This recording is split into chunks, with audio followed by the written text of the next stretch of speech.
काफ़ी स्टूडेंट्स के growing pen का इशू देखने को मिल रहा है। ग्रोइंग पेन का मतलब ये होता है कि आपके ये जो पॉइंट है जहाँ से लेग मूव कर रहा है, यहाँ पर आपके जॉइंट में पेन होता है और वो पेन बहुत सीवियर लेवल का होता है, जहाँ पर चलने में भी दिक्कत आती है, लंगड़ाने का नौबत आ जाती है।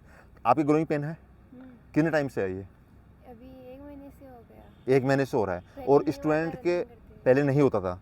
तो ये होता किस वजह से है? जैसे आप लॉन्ग जंप कर रहे हो या हाई जंप कर रहे हो, हाई जंप में आपने पैर को इस तरह निकाला और पैर लूज रह गया, एकदम से आप ज़मीन पे गए और पैर में लचक आ गई, तो उस वजह से ग्रोइंग पेन हो जाता है। या फिर रनिंग करते टाइम खिंचाव आ गया तो ग्रोइंग पेन हो गया। कोई एक्सरसाइज आप कर रहे हो उससे भी खिंचाव आने से भी ग्रोइंग पेन हो जाता है। इसमें फिर हम रेगुलर रनिंग करते हैं तो ये बढ़ता जाता है, बढ़ता जाता है, फिर हमारी रनिंग भी बंद हो जाती है, चलने में भी पेन होता है। ठीक है, तो इस तरह की दिक्कत आ रही है आपको, है ना। तो ग्रोइंग पेन में नॉर्मली हम करते क्या है कि आपको उल्टा लेटना है, लेट जाओ अपनी जगह पे। फर्स्ट 3 to 4 डेज आपको क्या करना है, दोनों पैरों को पकड़ना है, जिसको मैं हेलीकॉप्टर मोड एक्सरसाइज बोलता हूँ, और आपके घुटने ऊपर उठने चाहिए। कुछ स्टूडेंट क्या करते हैं, सिर्फ ये कर लेते हैं, घुटने और ऊपर उठाओ, ये इतनी हाइट रहनी चाहिए। जब इतनी हाइट रहेगी आपके नीज के बीच में, ज़मीन से और नीज के बीच में, 3 to 4 डेज 100 की काउंटिंग तक सांस रोक के ये आपको एक्सरसाइज करनी है। इससे ग्रोइंग पेन एवरेज आपका 3 to 4 डेज में सही हो जाएगा। फिर भी आपका सही नहीं होता है तो रेस्ट जाओ, आप आओ, आप यहीं पर लेटे रहो। सेकेंड एक्सरसाइज, खड़े हो जैसे कमर पे आप दोनों तरफ पैर करके, पंजों को पकड़ना है आराम से और ऊपर की तरफ खींचना है। ठीक है, ऊपर की तरफ उठाओ, उठाओ ऊपर आराम से। बॉडी लीव्स रखनी है आपको, ढीला छोड़ दो, बिल्कुल ढीला छोड़ दो, बस यहीं तक रखना है इसको। हाँ बस।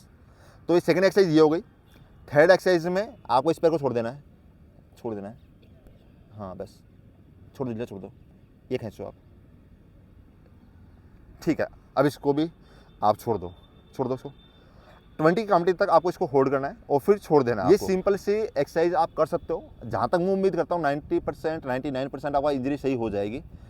फिर भी इशू आता है तो फिर तो, क्योंकि एक्सरसाइज हार्ड होती है, उनसे हो सकता है आपकी इंजरी ज़्यादा बढ़ जाए, तो मैं लाइव कैमरा शायद नहीं बता पाऊंगा उसको।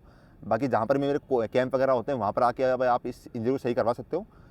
अगर एवरेज 99% इस एक्सरसाइज से सही हो जाएगी। अभी हमने एक्सरसाइज करी हाँ और आपको ये एक्सरसाइज मैंने पहले भी करवाई, हाँ। है ना, तो इससे कुछ फ़ायदा मिला आपको? यस सर, बहुत रिलीफ हो रहा है। बहुत रिलीफ लग रहा है ना।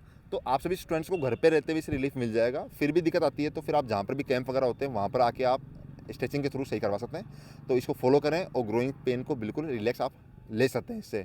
किसी के मेजर इंजरी है, ज़्यादा ही मतलब कि फ्रैक्चर हो गया है, तो फिर आपको डॉक्टर से एडवाइस लेनी चाहिए। सभी साथियों को जय हिंद, नमस्कार।